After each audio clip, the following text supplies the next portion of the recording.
So real quick, we had an old animatronic version of Candy, but before we got these new shiny ones. Anyway, he was supposed to be out of commission ever since he was involved in this incident with a customer. An adult customer, luckily. Not a child. Not that the children aren't safe here, that's not what I...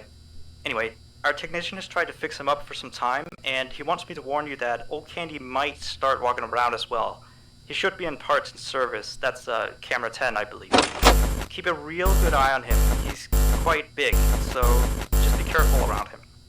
That's all. Keep up with the good work.